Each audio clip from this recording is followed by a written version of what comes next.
Morning, everybody.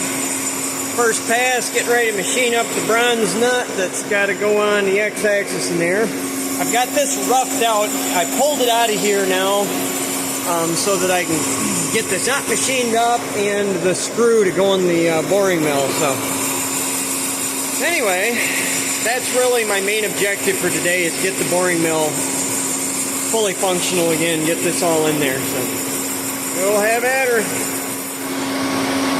Alright, finished pass.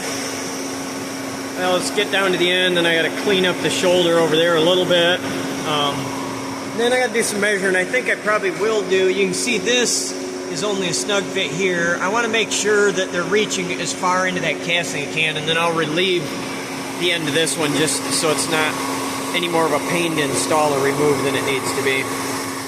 Alright guys, so here's my new nut machined up.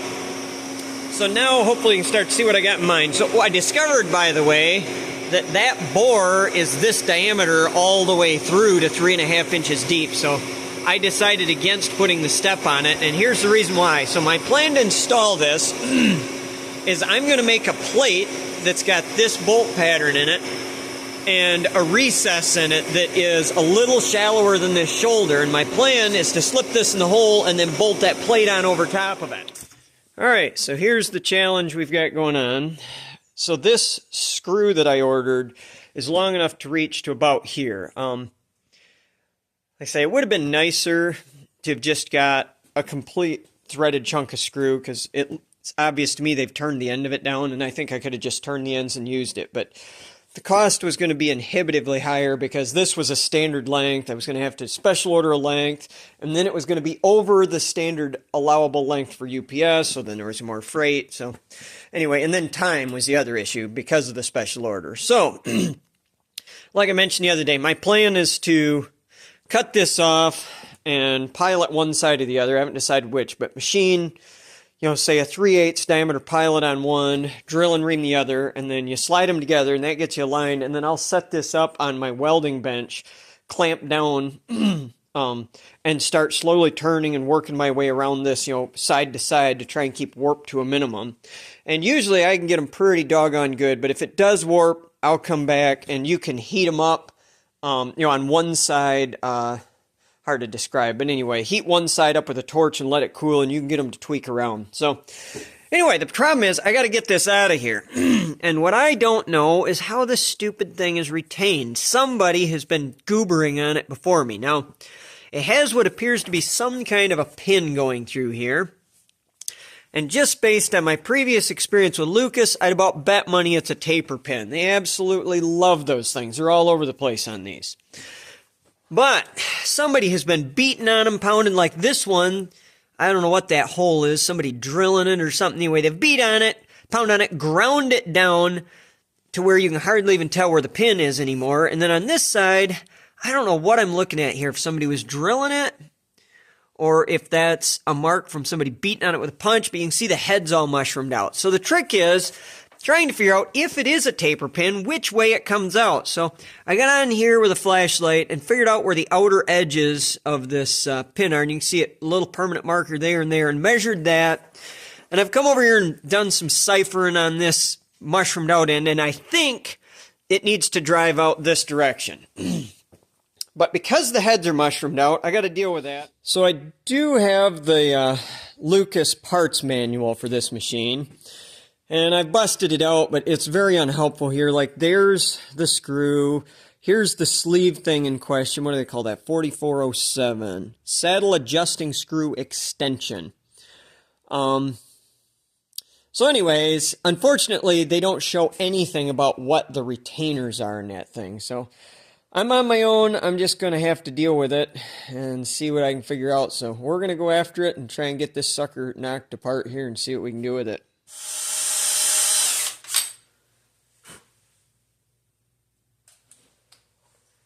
Well, that explains why it mushroomed out so bad.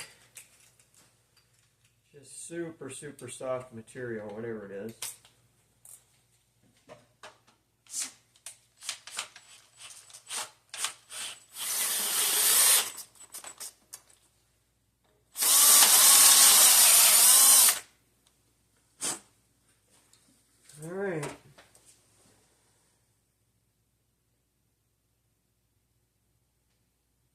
see any evidence that I exited the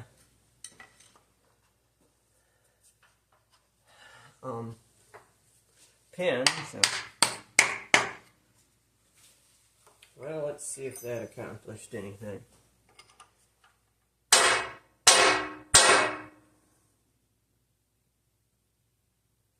Man,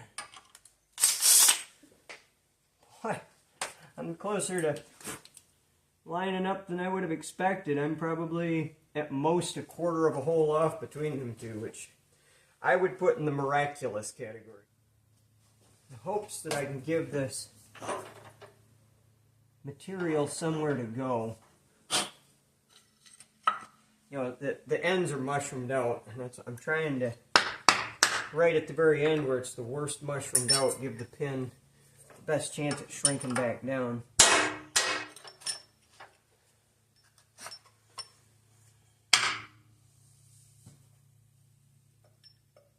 You know what?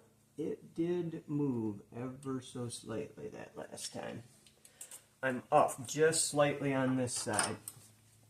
Ho ho ho, she just cut loose. Hallelujah. Now I just get my darn punch. It's the way these kind of projects always go. Straight from the frying pan to the fire, but at any rate. It's going to be very interesting to see here if that's a straight pin or a taper pin or what the heck it is. Hey guys, I'm pretty proud of my drilling. Yeah, it is a taper pin, but it's a bent taper pin is what I can see to it now. So, fantastic. If that doesn't try to spin on me.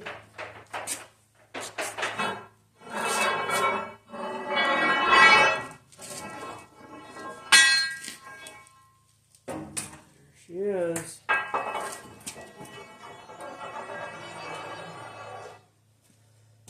Alright, there's that part of the battle won. So I just discovered something, guys. This falls in the somebody was really stupid category.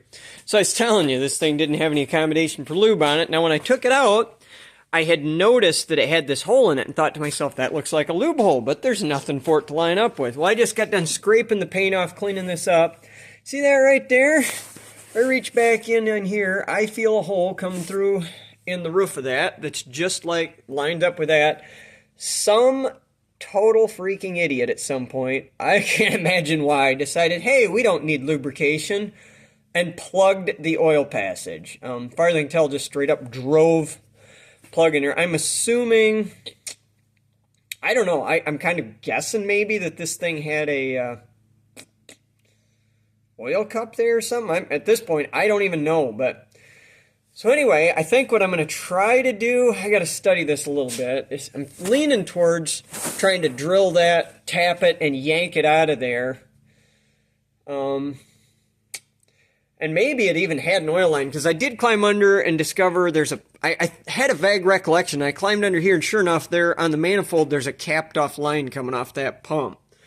And I'm wondering if once upon a time it had a line around that connected to here from the factory, which makes a lot of sense. I mean, Lucas built good stuff. They didn't normally do stupid things like not put a lube point in on something critical like a screw. So, but anyway, we'll see. The only thing that gives me a little bit of pause about that is the system that I'm employing to get this retained is likely to interfere with that. So I might go ahead with putting my own oil passage in, but we'll see. It makes me feel better knowing that Lucas put one in. It was just some subsequent idiot that decided to remove it. Alright, so I need to turn the end on this new lead screw down where it goes in the bushing on the end, and because I'm only going to be sticking it out of here a little bit, I'm concerned it's a big heavy shaft and most of it will be hanging back to the headstock out the other end. And you have two problems. First off, just the sheer weight of it, it can be really, really hard to get it to truly square up in the jaws. And then also, because of all that weight hanging out there, it can start working in there and putting dents. Like, I don't want to have to grab it very tight. I don't really want to put soft metal between my jaws and the screw because I need it to be really true. So at any rate, I'm making a bushing to go in the back end of my tailstock to support it on that end so I know it's truly centered up in the back end of the spindle. And that'll make it more accurate, less likely to come loose, all of that.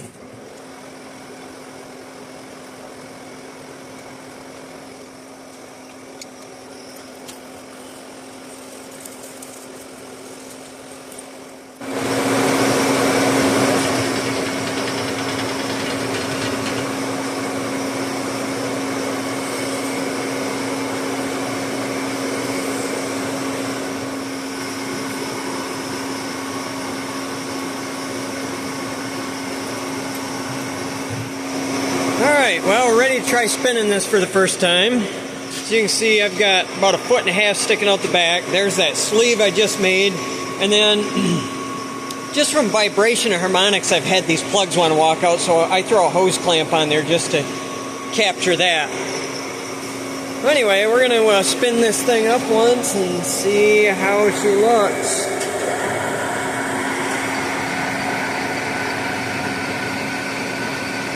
It's always a real nuisance trying to decide if you're running true with a screw. So I'm gonna.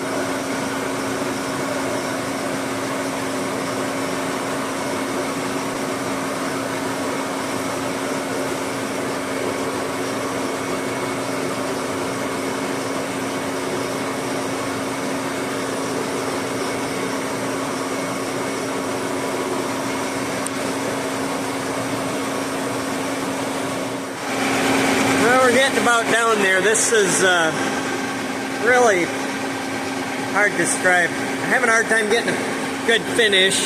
The root of this thread is below my finished diameter, so I'm probably going to have to polish it in at the end here.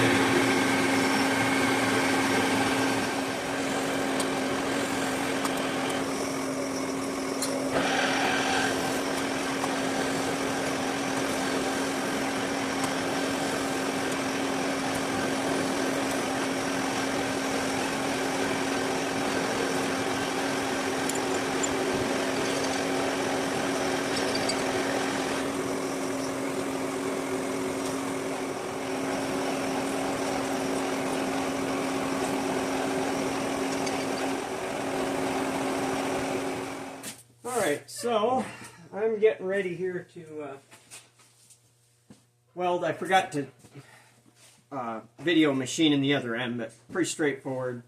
Instead of a hole in the end of it, machined it with a peg that was a press fit into the end of this one. Chamfered it. Anyway, I'm going to make at least one complete pass around here. I'm going to do it skipping back and forth with wire. The reason is just that there's less heat involved, less chance of warpage, and then I think I'm going to switch over to stick welding. I trust, I'll probably dig out some 70-18, or maybe some of my 70-14. I trust that more structurally, but as far as getting, you know, this first tack done, I kind of want to run that with some wire.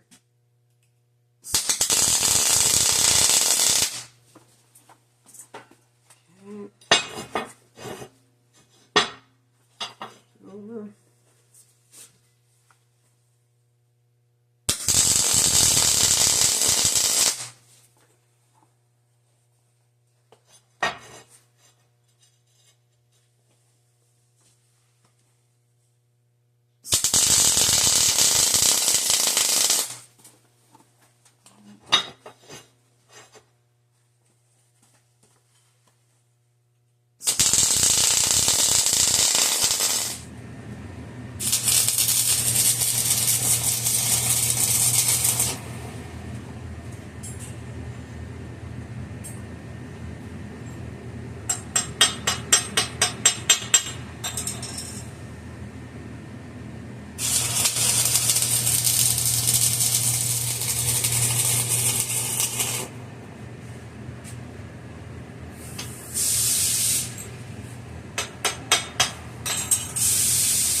can see, we got a pretty healthy wobble in that end.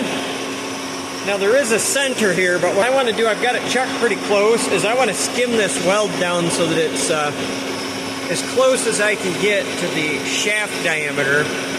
And then I'll start playing with heating and tweaking. But I want to get the weld itself evened up quite a bit before I do that.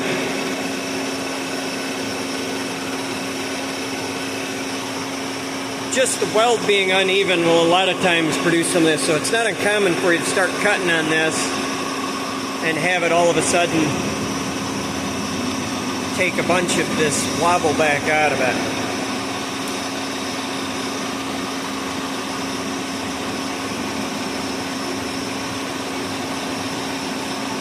Good news is you can see it's running very true up on this end, so it's not a misalignment issue, it's just that it warped in welding. Alright, so here's what we got. I cut it down to the root depth of the thread, just as it's the only way to make it look halfway decent, and I'm not super worried about strength because they, at the factory, machined it even smaller than that, punched a hole through it on the drive end. So, and the original, I can't remember, I think it had, look at this. Yeah, they had cut it down to root depth also. So anyway, what I'm getting ready to do is I'll show you, she's got the wobble to her. I'll back this up. And you see the wobble happening there. And what I'm going to do is bring the center up, put the center on it, and put a torch on it here and heat this thing up red hot right here, with the idea that then as it cools with the center on it, it should cool itself back to straight. So we'll see how this works.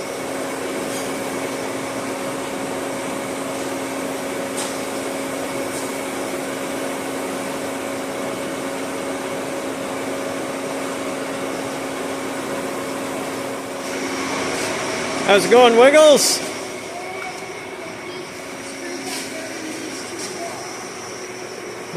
Well, keep studying on it. You'll figure it out. By the time you get her figured out, you'll have a degree in mechanical engineering. Just waiting for this to cool itself down to ambient.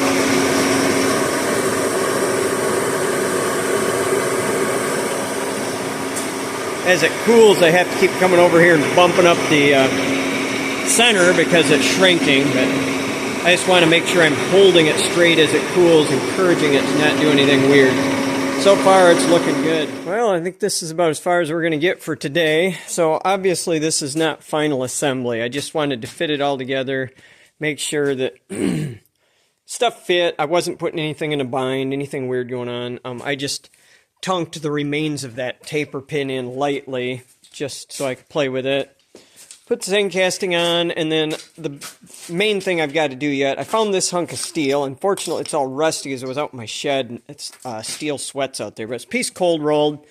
I'm going to make the flange that's, a bigger, beefier version of that that's going to clamp the nut into the hole, but basically, it's all looking really good. You can see down here where, on this end, because this is a rolled thread instead of a cut thread, the profile's a little bit different than the screw that was in here, which is why when I turned this to the diameter it needs to be to fit in that bushing, I've still got, the root of the thread still exposed, but that's fine for what I'm doing. If nothing else, it'll help carry some oil in there. But anyway, so I was just playing with it a little bit, and by golly, she's moving, and I don't feel any. What I was really feeling for is, if I've got any warp left or anything, you'll start feeling tight, loose, because it'll be oscillating, crazy stuff, but I can't see anything. It feeds nice and smooth, so I think we can call the screw and nut finished and just work on this retaining plate, and then by golly, the old Lucas is going to finally be back to, I won't say good as new, but as good as I've ever intended to make it. I had quite a list when we first picked this machine up, and this is the last thing that I know of that I really seriously have been wanting to get done. So, and like I mentioned, this is all so that we can get on with this project. It's been interesting today, by the way, watching the comments from this project. Generally, lots of helpful input. Got one guy that seems to be convinced that this is the most terrible thing you could possibly do to it, and he's ranting and raving and screaming about getting it to OEM spec, and he obviously doesn't understand how repair happens in the real world, that stuff's got to get fixed. And there is no OEM spec on this repair because there isn't a repair option for this, so we have to make one. Anyways, I'll just quick mention a couple things. I've had a couple people, and this, I understand your concerns, telling me that the sleeve is going to come out of here, and I don't know how to explain this. I'm going to try again. So the piston runs in both this bore and this bore, and what it's actually doing, so here's the piston, is the fluid is captured between these two seals is what's going on. And so when you apply fluid, it's actually, let me find it here. Here's the port right here. It's injecting the fluid in between those surfaces. So what it in effect is doing is pushing against that shoulder. If you think of it that way, like that shoulder is the bottom of the cylinder.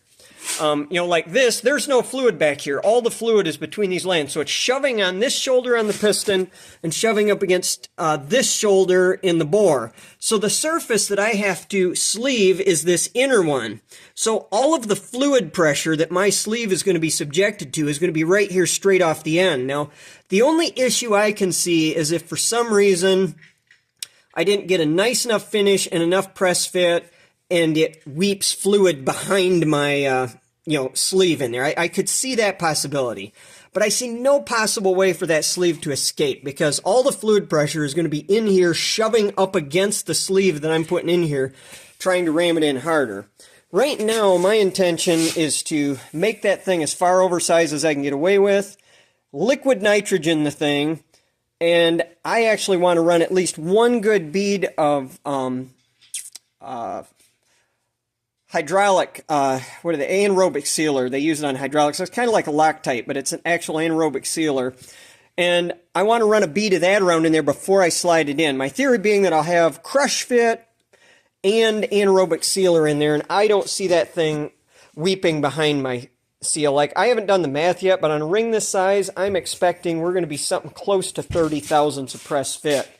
Because I'm going to go for as much as I can get, shrinking it with liquid nitrogen. And that's the reason we're not going to take that bore to finish dimension on the sleeve until after. I'm going to leave an extra 1/8 of an inch or better material in with the idea that shrink it into place and then finish skim cut it so that whatever the crush is, it ends up at the exact correct ID. So anyway, so I appreciate all the input though. I mean, maybe not so much the guy that says I'm a frigging idiot and all of that jazz, but hey, there's an armchair troll in every crowd. So thanks again, guys. I'll catch you on the next one as we get this project rolling.